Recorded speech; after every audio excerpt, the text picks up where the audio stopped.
Hello, everyone. My name is Tommy Martin. I am a hospitalist in the Pediatric Intermediate Care Unit at Boston Children's Hospital, and welcome to another episode of Answers for Families, where we are going to be covering sports nutrition and body image in athletes. And I have an incredible panelist here with me, Laura Reece, who is a clinical sports dietitian. Welcome, and thank you so much for being here with us. It's great to be here. Thanks for having me, Tommy. Of course, we have a pretty exciting episode where we're going to be talking about a lot of topics that you're an expert in, so I'm really excited about this. Let's roll. All right. So the first thing that we're going to be talking about are dietary supplements. Would you say that you see adolescent athletes overusing supplements in hopes of maybe changing either their performance or their body composition? Absolutely. And it's definitely a question I get a lot too from parents as well as athletes, really more in that teenage group. But I even have parents bring in bags full of supplements and say, my child wants to take these. What are your thoughts on them? But I do think athletes are really looking for a competitive advantage. So a lot of times they're turning to some of these products that they've seen sometimes on social media, or they've heard, professional athletes talking about and wondering if it's something that they can utilize to help them improve performance or as you mentioned, alter body composition. Yeah, I think in the world of social media, every single day I'm probably seeing a new supplement or a new advantage marketed towards like adolescents. Yeah, absolutely. And so what's the advice that you generally give to parents and young adolescent athletes? Absolutely. I generally will recommend exactly what a lot of them are doing, which is reaching out to someone such as myself to discuss, is this safe? Is this effective? And honestly, most of the time my answer is, hopefully it's safe, but is it necessary? And a lot of the time it's no, because I take a food first approach with my athletes, meaning I'm taking a really close look at their diet first. I'm looking at their timing, at their meal composition.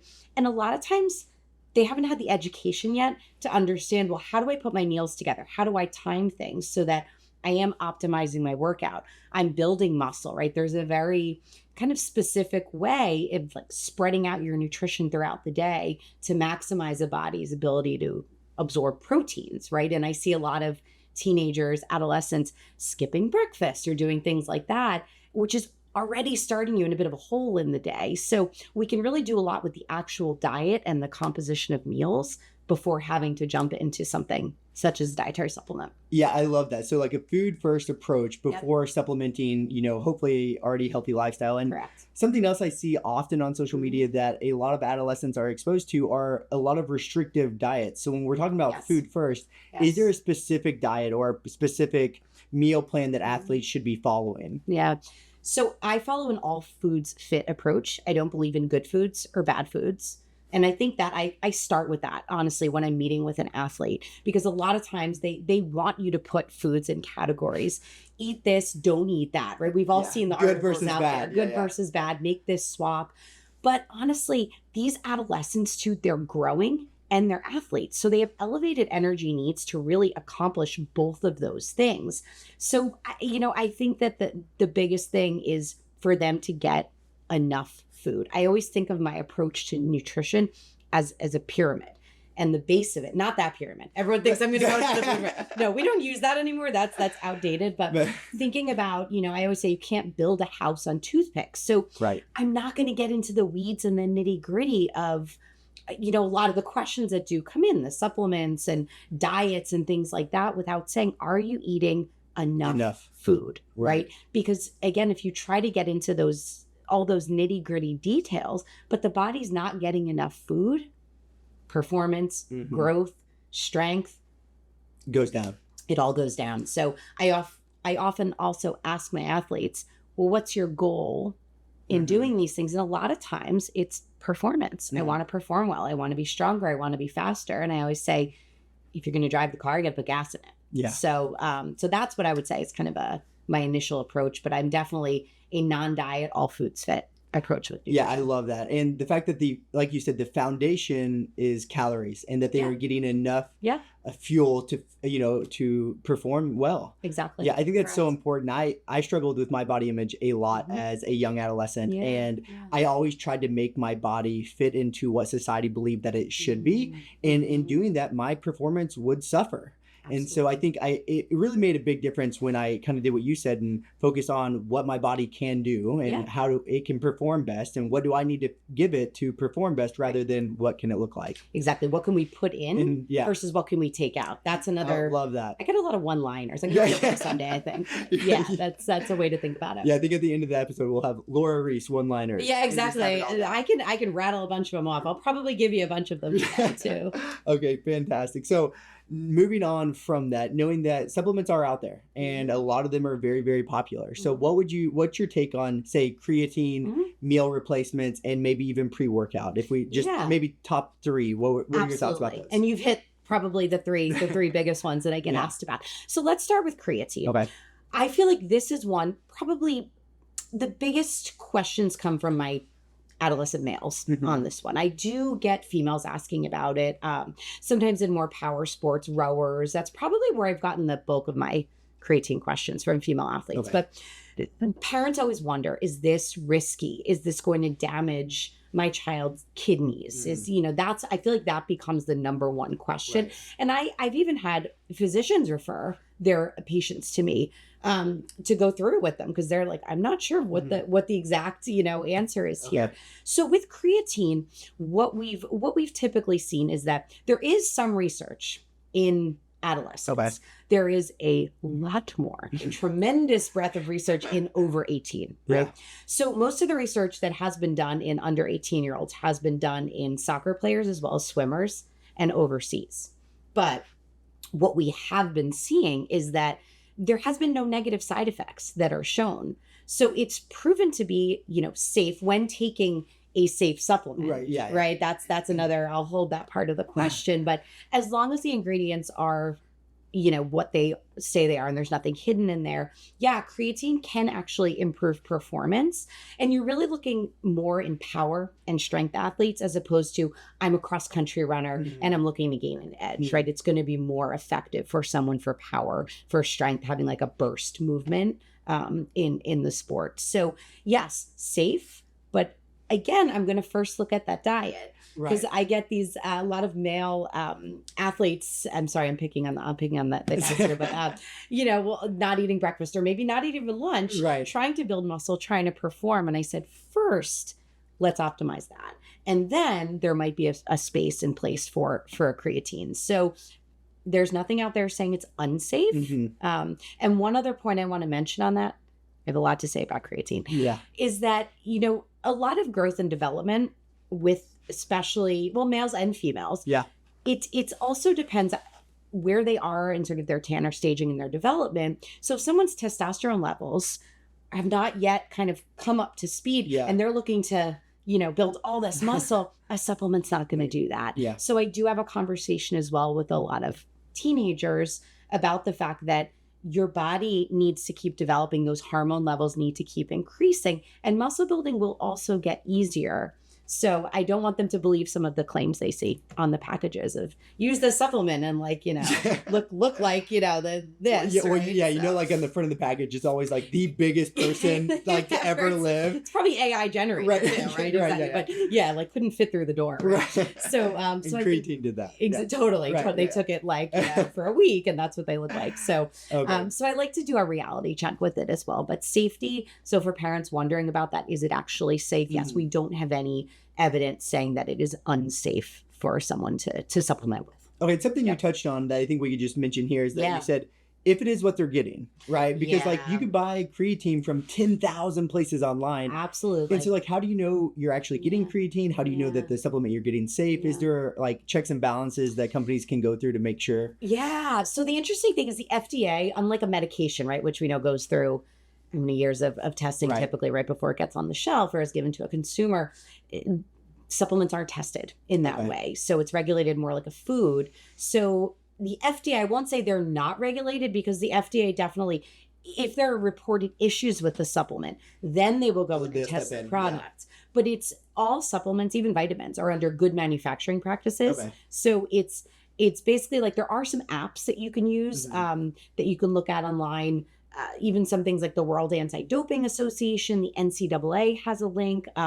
AGS Shield is another public website, and these are all places you could even scan the label on a product and see if it's been tested. There's several third-party testers that look into supplements. Fantastic. And I think what you said, the NCAA, they have a website. And I think that's a great resource for adolescent athletes because if they want to make sure that they're doing everything correct, everything safely, using that list is a very good list to use. Absolutely. And especially if they're looking to go on to compete as a college athlete. Exactly. So, well, we could talk about creatine all day long. I'm sure we could. We'll do another day. Yeah, we'll do another day. But let's move to the other two really quickly. So meal replacements. Meal replacements. Yay, nay, why, or yes? Yeah, no, meal replacements. A lot of times I'm having athletes supplement to get their calories in with something that is a meal replacement, right? I quote that very directly because it's not going to give enough calories to create a meal. It's also not going to give things like fiber. You don't get the same fullness level. You don't get all those micronutrients that you get for actually having a full meal.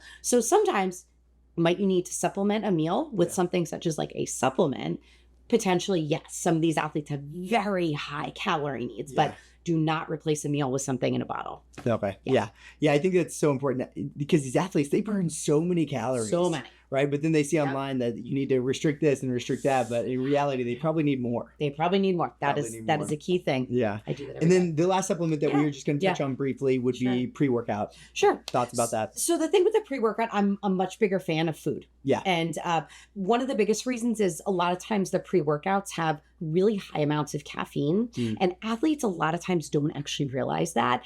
And if someone doesn't know how their body reacts to caffeine, it can cause you to feel jittery, shaky, have digestive distress. So if an athlete does know how their body reacts to caffeine, I might even just recommend have a tea, have a little bit of coffee. Again, age dependent and individual dependent, but I'd much rather have someone consume a granola bar and a small cup of tea or coffee than taking a pre-workout supplement. So really, again, thinking about that adolescent population, and there's a lot more kind of potential contaminating ingredients in something such as a pre-workout. Yeah, and I feel like there are so many pre-workout supplements out there that it's so hard to, a lot of them aren't third-party tested, right? Exactly. So you don't exactly know. Correct. And then since we're on the topic of like pre-workout and caffeine, for adolescents, what's generally the amount recommended per day of caffeine?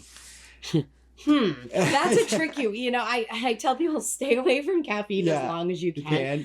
I typically will recommend if an adolescent is consuming any sort of caffeine under 100 milligrams a day is generally the recommendation that I would give. And generally a cup of coffee.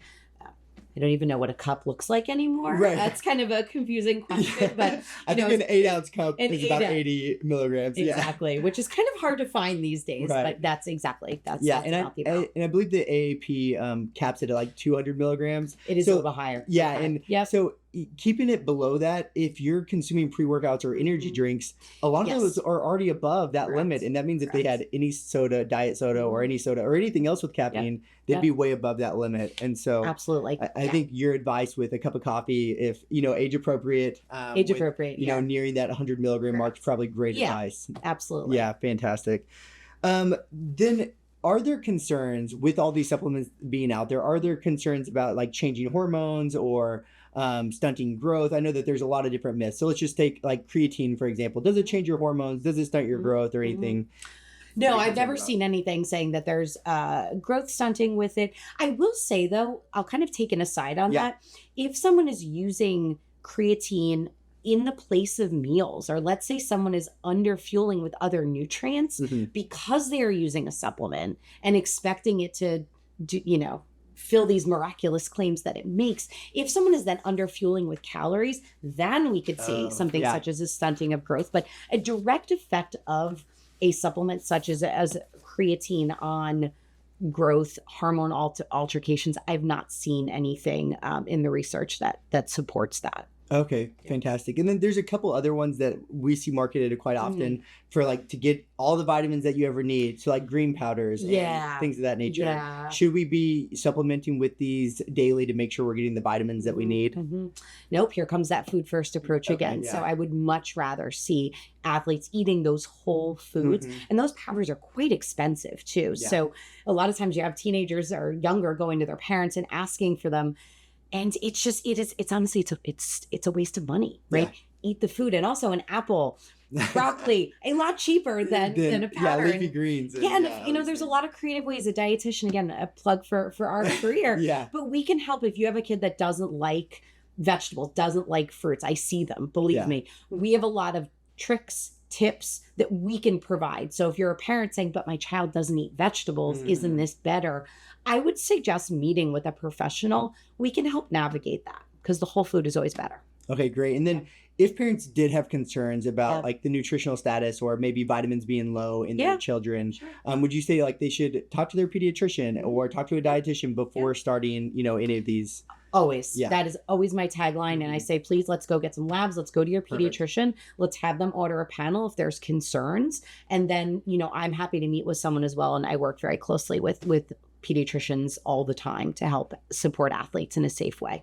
Great. And are there any certain labs that you particularly look for if parents are concerned? I mean, a lot of times energy becomes a big question, right? So iron labs, especially in growing athletes and especially in females especially of the menstruating age. So that's a big one. We see a lot of iron panels. I love looking at iron panels because there's such a strong connection to athletic performance as well as energy levels. And depending on what someone's diet is looking like, if it's low in iron or if someone is following a vegetarian diet, there's some tips and tricks in order to make sure you're getting iron. Vitamin D is probably another one of my top, because everyone wants to supplement with it. But I always say, let's pump the brakes. Let's look at the labs before we just automatically go on vitamin D. Yeah. Some populations, such as like dancers, skaters, gymnasts, people that are training indoors, a lot of times we do see low vitamin D. And then there's that connection to the absorption of calcium for bone health. So those are probably, if I had to name my top two, those would be them. Iron and vitamin D. Okay, yep. Fantastic. So we're going to change gears a little bit. So we talked quite a bit about sports nutrition right now, and now we're going to be moving on to body image. And so first of all, what is body image, would you say? Yeah. It's the way that someone is perceiving their own shape, their own form, which can impact the way that they're feeling about themselves. And it can also be impacted by, if someone's already struggling with something such as anxiety or depression, but it's really the way that you're feeling about your body. Okay. And for parents, are there any signs that maybe their adolescent or their athlete is struggling with their body image? Yeah. I mean, I think unfortunately, it's quite common in growing and developing bodies. I think I would watch a lot of times if you have kids that are, maybe you notice a shift in the way that they're sort of like putting themselves together for the day, right? Or the clothing that they are wearing. With females, a lot of times if someone is struggling, we see a shift to really like baggy, oversized clothing. Not the clothing that's apparently all the rage these days, but there's almost like a lack of self-care that can sometimes come along with it. Or the opposite. You see adolescents spending a tremendous amount of time in the mirror, trying to alter things about their body or asking for different supplements. Or if you do find, sort of weight loss supplements, fat burners, a lot of those can be some signs that someone might be struggling with body image. And listen to what they're saying as well. Is there a lot of comparison? Are you hearing them talk about their body in terms of what they're seeing with their friends or what they're seeing on social media or on TV? So just like listening, right? I think listening is huge. Yeah, right? For sure. Simple, but not simple. Yeah. And some things that I know that I probably did when I was struggling a lot was like overexercising, like hours of cardio. How can I miss that one? Yeah, right. That's a huge one. Of course. Yeah, if you notice that your child is just, waking up at 5 a.m. every day and doing hours of cardio. Absolutely. Overexercise. And skipping meals. Yes. That'd be another big one. Yeah, any sort of eating disorder type behaviors. I mean, I completely missed that entire category, which is a huge part of my job. Yeah. But yeah, any shifts or changes to diet, restricting meals, the overexercising, sneaking in workouts. Some people hear their kids exercising in their rooms at kind of interesting hours and things of that nature as well. And some things that I like, subtle things that maybe I have seen would be like, if say for breakfast, that they'll just say, oh, I don't want the English muffin, but I'll take the eggs. Or like, I don't want any fruit. Yeah. So cutting carbohydrates at each meal and every meal. Exactly. So any of those shifts, anything that seems concerning, trust your instincts on that. And because there can be a lot of subtle signs and there can be some more glaring signs as well. Yeah. Perfect. So this is a sensitive topic and a hard topic to talk to our teens about. How would you recommend that parents talk to their teens about it in a respectful way that I think would be like uplifting and beneficial, but still, you know, approach the topic that is so sensitive? Yeah. I mean, I honestly like to use resources such as what we're doing today.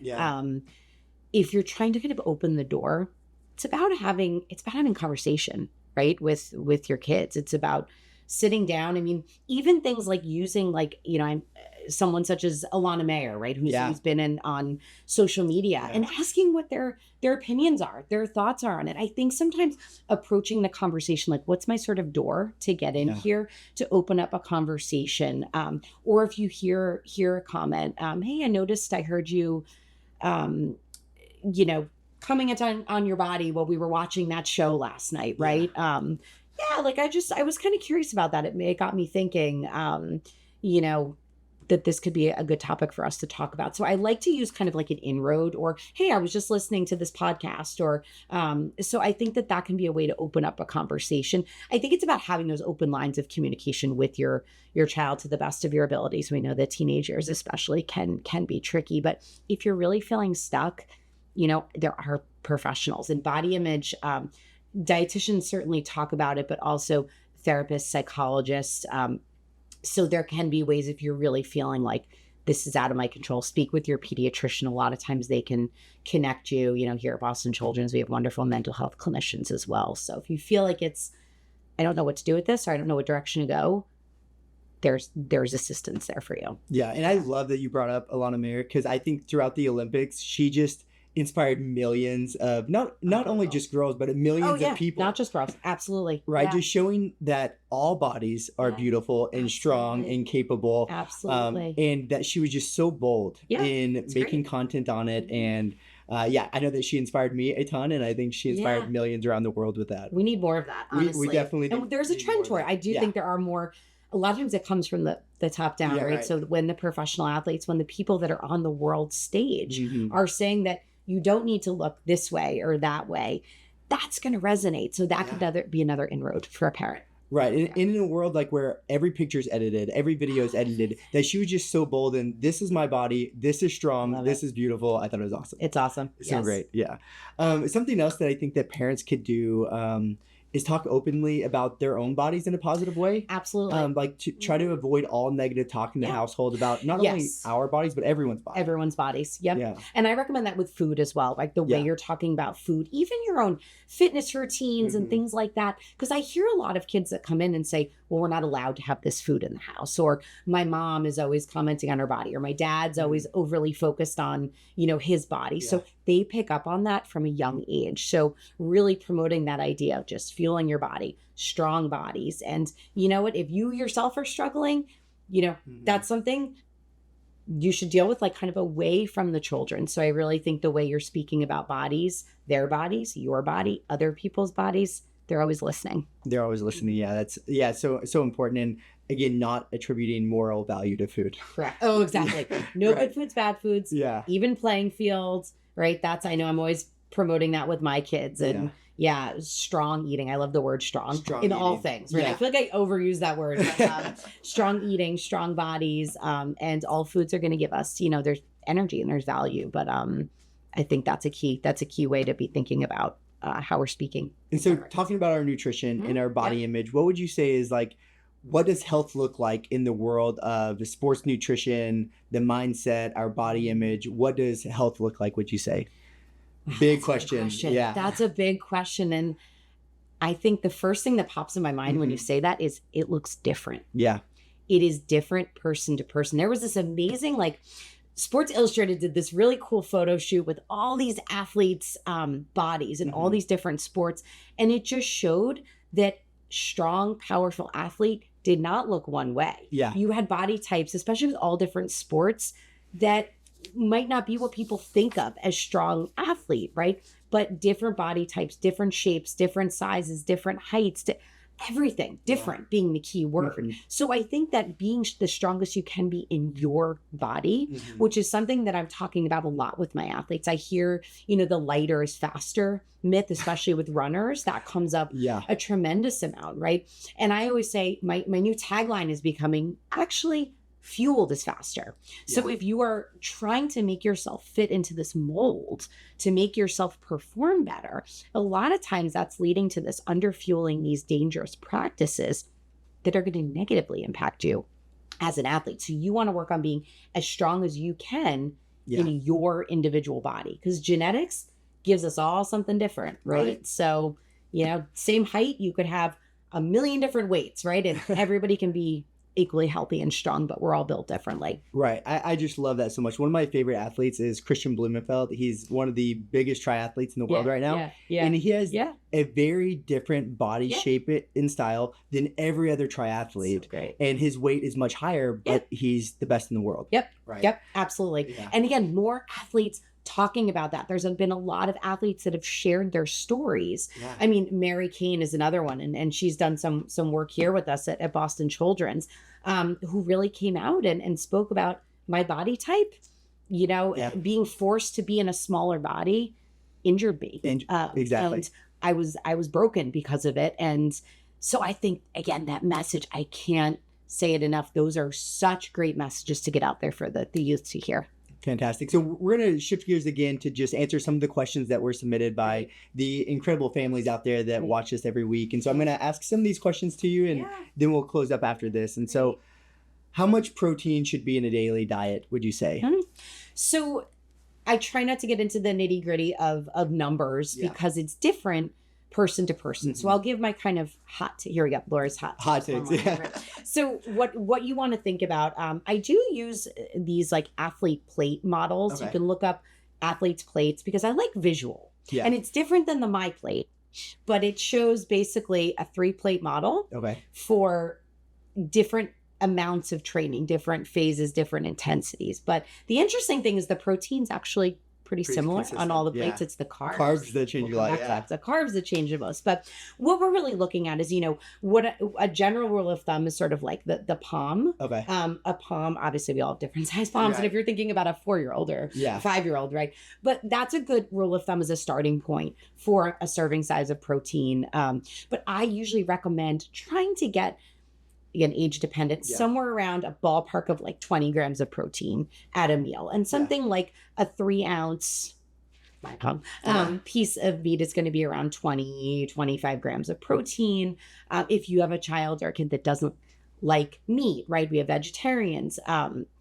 There's a lot of different options out there. Your beans, even adding something like a glass of milk or soy milk to a meal is going to add about 8 to 10 grams of protein. So that's a nice little tip or trick for people that are like, my kid only wants to eat pasta, or my kid only sneaking in, not sneaking, I don't like that word, but adding in some different protein sources. So I always say around 20 grams at a meal is a good kind of starting point, and we can shift from there. And then at snacks, somewhere between 5 to 10 grams of protein.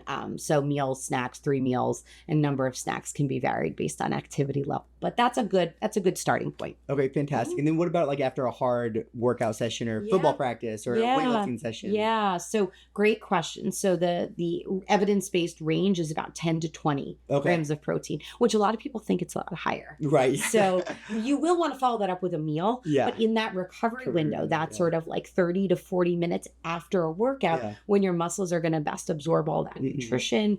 That's where we're looking for about 10 to 20 grams of protein. So that's where the chocolate milk became very famous because it also has the carbohydrate, more carbs. So anywhere between 30 to 60 grams of carbs and about 10 to 20 grams of protein.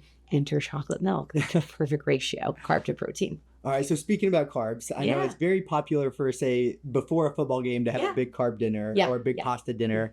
Yes, no. What are your thoughts? Yeah, absolutely. And again, you don't want to rely on that meal to kind of be all the, giving you everything. If there's a theme for today, hopefully what's come through is eating consistently throughout the day and spacing out your nutrition throughout your meals. But I always think pasta parties are a great time for team bonding too. Like, let's not forget about that. But yeah, carbohydrates are the body's primary energy source. So if you're having it like right before a workout, your body's going to use that, break it down, glucose used for energy. If you're having it in advance of a workout, the day before, the morning of, your body's always storing carbohydrates as glycogen, and your body stores it in your liver and in your muscle, so that when you do go to exercise, your body's going to pull on those stores as that number one source of energy. So that's where the idea of a pasta party. But, again, I still want you to be respecting your body's fullness level. I think a myth is that you have to go and, eat this giant bowl. An